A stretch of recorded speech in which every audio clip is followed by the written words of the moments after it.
as CNN and the Washington Post and all sorts of media outlets have reported in the past few days, Trump received more than a dozen warnings about this viral outbreak in daily briefings in January and February.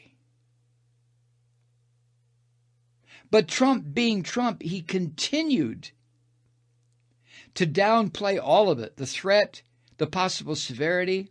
That's what the Post reported yesterday, Monday. And they don't have to go far to find the proof. They cited current and former U.S. officials and then reported that the warnings came in the PDB, the President's Daily Brief. Now, George W. Bush had a problem with that too, didn't he? Remember the PDB during the Bush years that said Osama bin Laden determined to strike in the U.S. and Trump fucking ignored it? Bush ignored it? But as bad and incompetent as Bush was, next to Trump, he looks like a well-thought a president, a goddamn near a genius.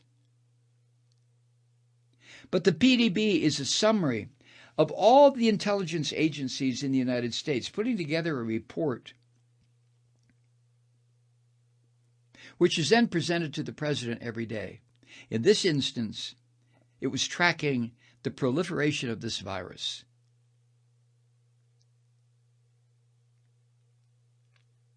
And officials, current and former, who spoke on condition of anonymity, as they are all forced to do, added that the focused efforts tracking this virus were on par with prior instances of monitoring other security threats, including terrorism and international clashes. It was given that sort of priority because the people who can think and do think, the people in the so-called deep state, right?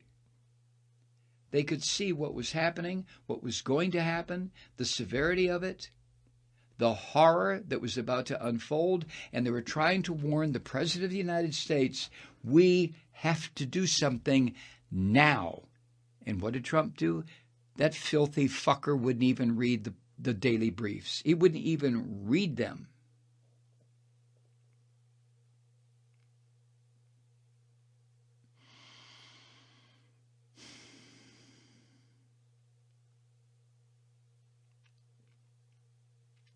Now, that was in the Post, Washington Post. And an official that is a toady, a suck-up of Trump's that works in the office of the Director of National Intelligence, which manages these briefings, supposedly. That person told the Washington Post that, quote, the detail of this is not true, about Trump not even reading the daily briefs. But this official, this Trump suck-up, refused to explain what he or she was saying or elaborate on what he or she was saying. Just an empty, vacuous declaration. That's not true.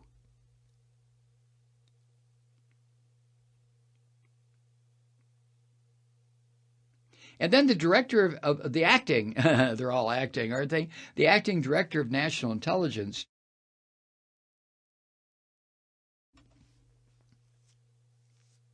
what's his name? Richard Grenell. He tweeted about the story in the Washington Post, quote, this isn't true, end quote, that Trump doesn't read the PDBs. Oh, come on, Grenell. Are you out of your fucking mind? Do you expect us out here in the real world to believe that bullshit for 1 second? That Trump, in fact, does read the presidential daily brief. Give me a fucking break.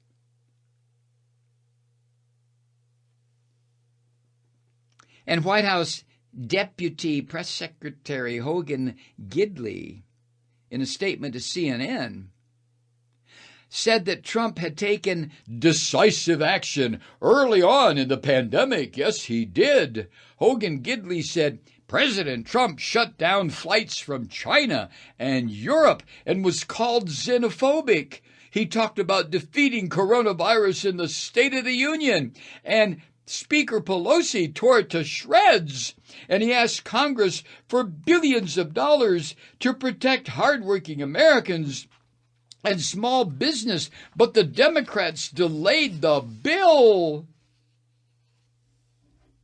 None of which was true.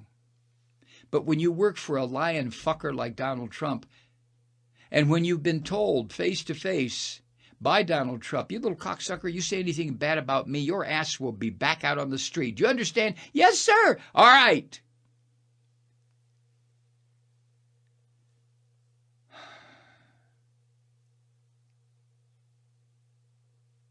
According to reports, U.S. officials told the Washington Post that these briefings to the stable genius included both overarching reports on elements of the worldwide state of the pandemic as well as more concise accounts of the virus's status.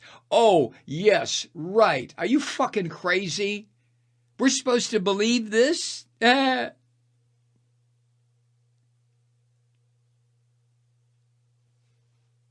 what the Post was writing was simply building on prior reporting that officials within this piece of shit's administration prepared information and tried to get it to the ignorant bastard for months. As CNN reports, intelligence U.S. spy agencies were tracking the rise of the novel coronavirus as early as last November.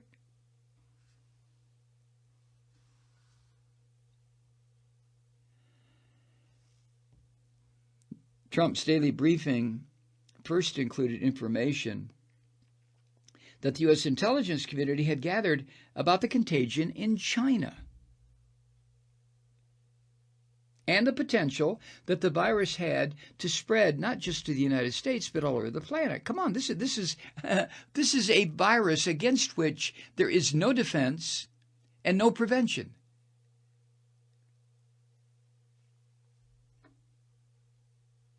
And that was explained in a presidential daily briefing on January 3rd. And according to one official who spoke to the Washington Post, by mid to late January, COVID-19 was brought up more often as either a focal point of the PDF report or what was called an executive update, and was verbally conveyed to Trump. Can you imagine sitting there talking to this bloated orange fucker about something as intricate as science, virology, epidemiology?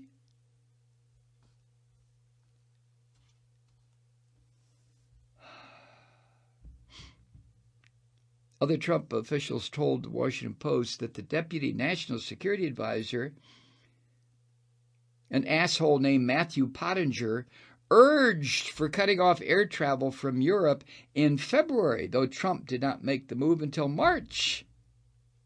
And by March, these presidential daily briefings, the warnings, had become ominous.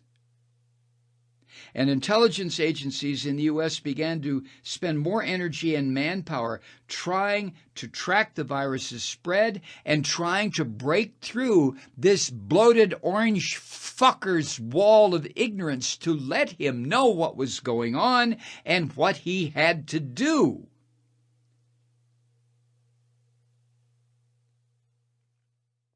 Hi, Truth Seekers. Kathy Malloy here. During this global crisis, take care of yourselves and your family. Maybe catch up on your Malloy cast. We are 100% Truth Seeker supported, as you know, and over the last year, we've become a lean, mean, two-person broadcasting machine. We've tightened our belts so Mike can keep screaming into the night because we are committed to this fight. We won't surrender the airwaves or our country to the flying monkey fascists as long as you're joining us around the campfire. And by that, I mean supporting this program by funding Resistance Radio on Patreon.